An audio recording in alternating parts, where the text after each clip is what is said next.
Forgive the length of this message. This is the first and possible last time I'll have access to a computer, so I thought I'd better write this all down while I can and get to those who should know. I'm leaving town.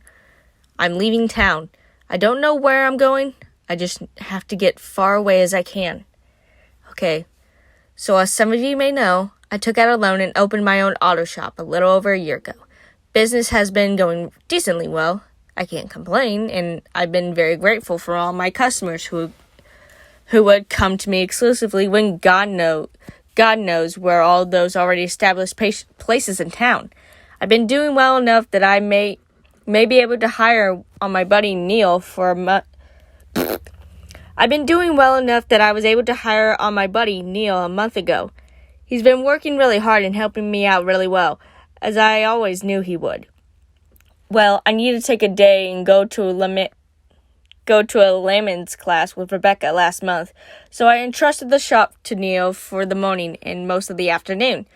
That's the day I think everything actually started, because when I got back, he seemed to be in a stupor and covered in oil. He'd even have some smears on his face, as if he tried to drink it or something. I told him to go home and clean himself up because we had no clients at the moment, and I could take care of anyone who came in for the time being. He came back 45 minutes later, but he was still much quieter than usual. He worked as well as he ever did, but something just seemed off about him. I asked him if anything had happened while I was out, and he just shook his head. I asked one of our clients we had, and he just muttered something unintelligible. I asked him to repeat himself, and he had turned and glared at me for the briefest moment. I could have sworn his eyes to be completely black. No iris, no scala, just utter, all-consuming blackness. I stumbled back and bumped a shelf, knocking things down. When I looked back at him, he was still looking at me, but he didn't seem to be glaring hatefully the way he had before. He just seemed out of it. Just a couple, he answered. Some woman, and then a tattooed biker-type looking dude. I assumed one of them must have asked for an oil change, and that's when he spilled it. So I asked if he had any trouble, and he simply shrugged. I had looked around the garage while he was gone and saw no traces of an oil spill. So whatever had happened, he must have gotten it all over himself and none of it anywhere else, miraculously. But he seemed reluctant to talk about it, so I didn't press the issue, and we worked on throughout the day. That day, the next, was relatively normal, other than him still being awkward and quiet. I asked him if he wanted... I cannot fucking talk. I asked him if he liked to go out and get us some lunch while I tended to the shop, and he said, sure. When he came back, I was busy doing a diagnosis for a client, so he put the food on the counter in an office and waited for me, and he went ahead and ate. I finished up with the customer we'd have to keep her car overnight to figure out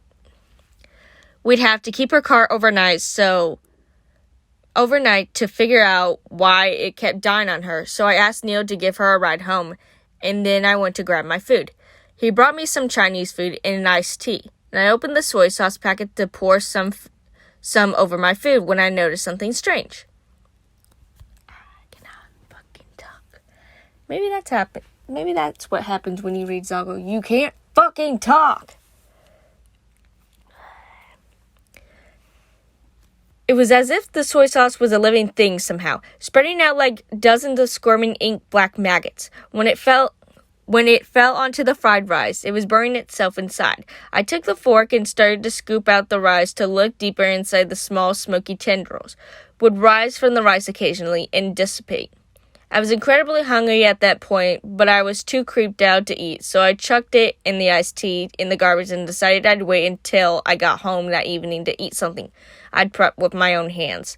I'd never in my life seen anything remotely like that, and I couldn't even fathom how I would ask Neil if he'd noticed anything similar.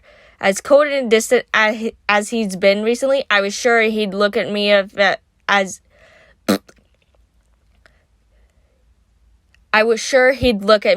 I was like I was a Looney Tune, so I just shut up about it. That Friday, we went down to the old watering hole as we always do to get some drinks and watch the local bands play, and Neil was just as quiet and distant as he had been all week. He's not a bad-looking fellow, though, and so despite him not going all out of his way to speak to anyone, a woman went over to where he was sitting and started talking to him, and they ended up leaving together that night. Monday morning, I tried breaking the ice by asking how his week went. He gave me a nod and muttered, "All right." I asked him if he got lucky with that woman I saw him with, and he gave me a small grin, which was quite possibly the first grin I'd seen on his face in a week, and said, "It went well." I didn't pressure him for details. I knew he'd share it if he chose to, and his small grin was enough to assure me my worries and lend me some hope that he might get back to his old self soon. That day was relatively busy until about 3 p.m., so I finally had spare moment to sit in the office and listen to the radio while I waited on the next client. So there I was, leaning in my chair with my feet propped on my desk when I had swiveled around and looked at my bulletin board that sits behind my head with all manner of clippings stuck to it. I had a few Sunday comic strips such as Garfield and Calvin and Hobbles that I'd read maybe 100 times since I opened the shop there. But that day, something was different. The first panel seemed normal, but in each subsequent panel, inky black tendrils crept out of the edges of the frame and behind the characters. Blood dripped down the ears and eyes, and sometimes even their noses. And in each of the strips of the characters would say, "He comes." I sat staring in astonishment for a moment before I realized the tendrils were moving ever so slowly, and then each of the characters' heads turned ever so slowly towards me, and I threw myself back away from the bulletin board, sliding over my desk and onto the floor. I ran into the garage and yelled for Neil. I could not be the only one to see this. To my surprise, he was gone, and so I hesitantly walked back to the office and peered inside. The comics were still corrupted, but they no longer appeared to be moving. I crept over to it and reached to pluck one of the comics free, when I noticed the inky black tendrils started to seep across the page, towards my fingers around at least 3 times as fast as they had moved before, and I jerked my hand away. Nothing good could possibly come from letting that block of ink touch my skin. Of course, I ripped the entire bulletin board, burned it in a trash can out back, and never spoke of it again. That night, I went home and my wife was already in bed, fast asleep. My mind was racing and I couldn't even bring myself to eat dinner that night. With no one to vent my worries to, I fell into a restless sleep and kept waking to a nightmare after nightmare, seemingly every hour of the night until I just gave up on sleep entirely. Yeah, that's what you do. That Friday, I went to the bar again, even though my wife couldn't drink, being pregnant and all, and Neil wasn't really any fun to hang around with anymore, and none of my other friends could seem to be reached. I just needed to get a good buzz and start to feel better, I reckoned, and start feeling better, I reckoned. After drowning a couple of beers, I exhausted myself to the restroom when I noticed I was more inebriated than I estimated. So I leaned over the sink to splash some water on my face, and that's when I heard it. Like sheets of fabric being dragged across the floor. A voice raspy ever so quietly out of the drain.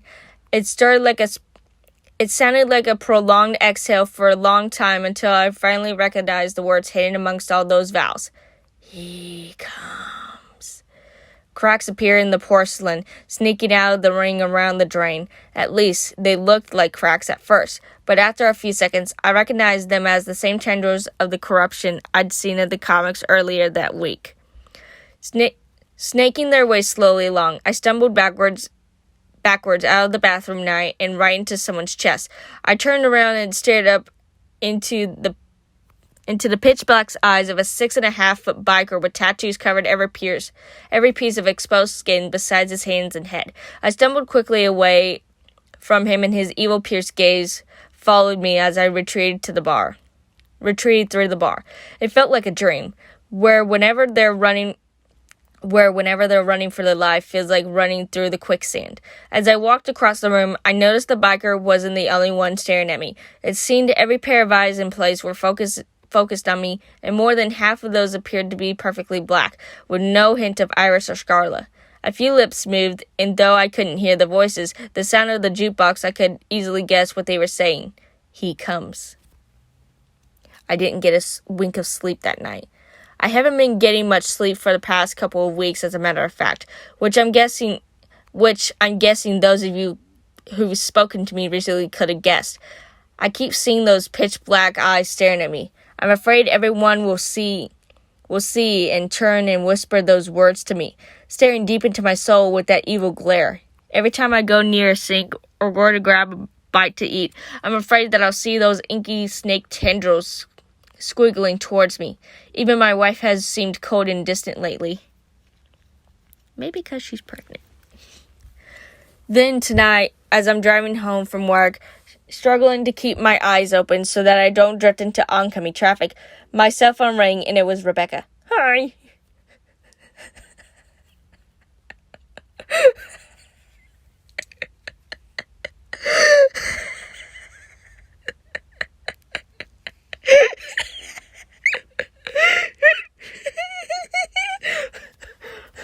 Hi, he comes.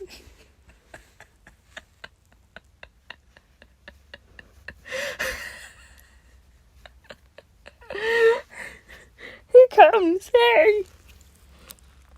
She was on her way to the hospital to have our baby. Wait. Never mind.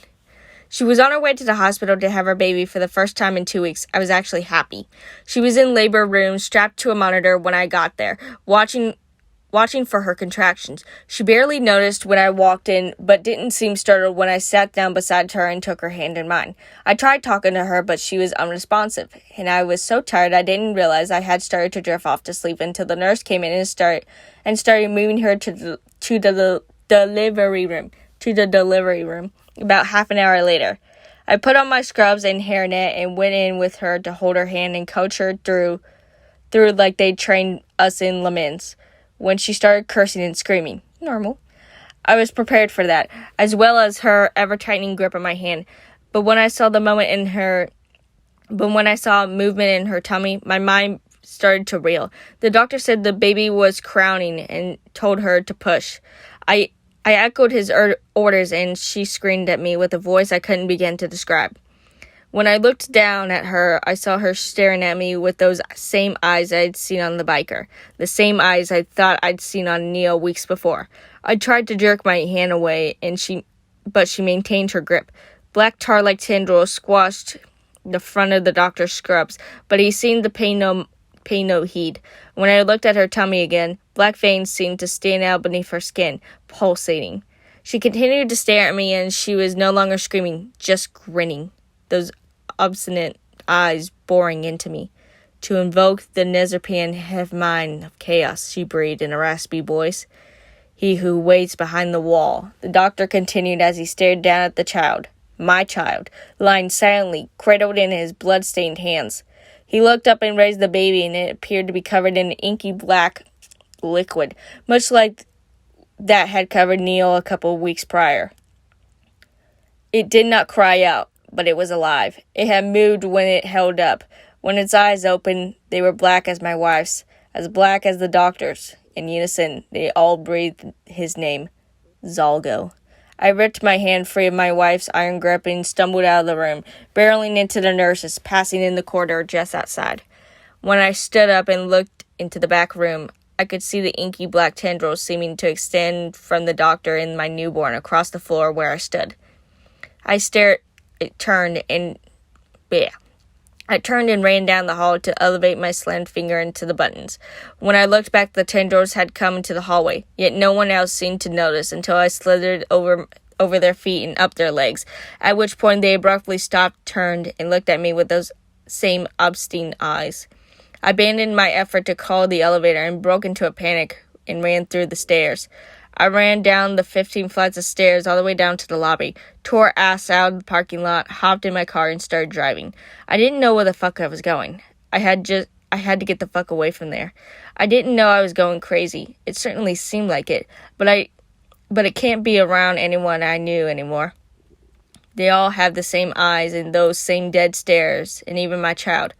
Oh God, my baby. I saw those eyes staring at me from the cars behind me, and had some strange coincidence. The same biker for the previous Friday night at the bowl pulled up beside me an hour away from the hospital and followed me for nearly 2 miles. He turned and stared at me, grinning. I couldn't see his eyes, though his sunglasses this time. I knew it was the same guy. His tattoos seemed to move on their own free will. The flaming skull on the right bicep began bleeding out of its eye sockets. As soon as I could, I slammed on my brakes, following him to fly past me as I swerved to my left and did a U-turn. I think I lost him. That was past an hour ago. I'm at a motel 3 hours out of town. The first place I'd found that has Wi-Fi, and I'm tired, and I'm shaking. My hands itch where my wife's nail scratched me open. I honestly didn't know what to do or where I could turn to. This story will sound insane and probably be institutionalized, and I'm not sure that'd be the best thing for me, but I can't bear to look into his eyes anymore. Every time I see someone new, they just stare at me. I start to panic because I just know it's out there looking for me, whatever it is. And even now I lay down and start to drift off to sleep. I hear those words. He comes.